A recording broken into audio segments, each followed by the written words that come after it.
सभी सुनने वालों को मेरा प्रणाम।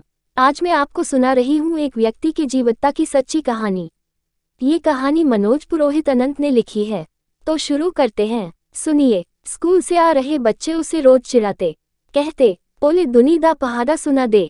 वह भी चिढ़ जाता और नाटक करता। फिर अचानक डरावने लहजे में जोर से बोलता, भागो मैं आया। बच्चे सच में डर जाते, कुछ दूर भागते। भोला भी चारपाई से उठने की कोशिश करता हुआ उन्हें पकड़ने के लिए भागता। बच्चों में दहशत होती पर भोले का चेहरा खिल उठता। डरे सहमे बच्चे अपने अपने घर की तरफ रुख कर लेते। मोहल्ले की गली में स्कूली बच्चों और भोले के बीच यह क्रम सालों से चल रहा था। एक सेठ के यहाँ गाय भैंसों की सार संभाल करने वाला वफादार नौकर था भोला। मिले कुचले कपड़े, सिर पर धारीदार साफा, बड़ी हुई मूंछ दाढ़ी, चेहरे की झुर्रियां और आंखों के नीचे पड़े गड्ढे। बच्चों को डराने के लिए काफी थे, लेकिन इन सब के पीछे छुपी थी वह जिंदगी जिसकी याद के सहारे वह मामूली सी पगार में ही सेठ के यहाँ काम कर रहा था। गाय भैंसों के नोहरे में ही सोना खाना और नहाना, उसकी जिंदगी में यही सब कुछ था जो उसका अपना था। बीती यादों के सहारे जी रहा था।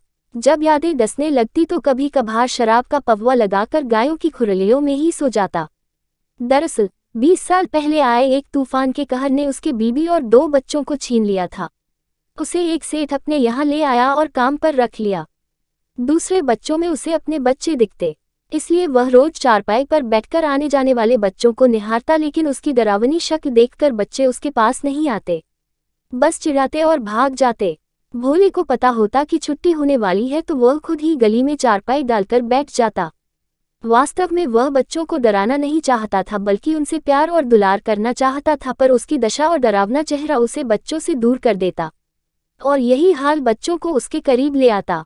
ऐसे में यह आदत उसने खुद ही चुनी, इससे उसकी आत्मा को शांति पहुंचती। जब वह यहाँ आया था तभी से मोहल्ले की महिलाएं जिद करने वाले अपने बच्चों को डराने के लिए भोले का नाम ले लेती। तब से ही दुनी के पहाड़े का जुमला शुरू हुआ। गर्मी की एक दोपहर रोज की तरह बच्चे उसके नोहरे के आगे से निकले। पेड़ की छांव के नीचे लगी चारपाई पर उनका ध्यान गया तो देखा भोला सो रहा था। बच्चे उन्मादी स्वभाव से एक साथ बोले, भोले दूनी दा पहाड़ा सुना दे। भोला जो इस बात का तपाक से जवाब देता था, इस बार कुछ नहीं बोला। बच्चे फिर धीमे कदमों से उसकी चारपाई के पास गए और फिर वही बात दोहराई, पर भोला चुपचाप लेटा रहा। बच्चों के मन में उसे उठाने की उत्सुकता थी। वह पास गए और एक बच्चे ने साहस करते हुए उसके पैरों पर हाथ लगाया, लेकिन भोला टस से मस नहीं हुआ। बच्चों को क्या पता था कि वह अब कभी नहीं उठेगा और न ही उन्हें डराएगा। बच्चे यह बोलकर वहां से निकल गए, भोला डर गया, भोला डर गया, भोला डर गया। अगर आपको मेरी ये कहानी अच्छी लगी हो तो हमारे चैनल को लाइक और शेयर करें।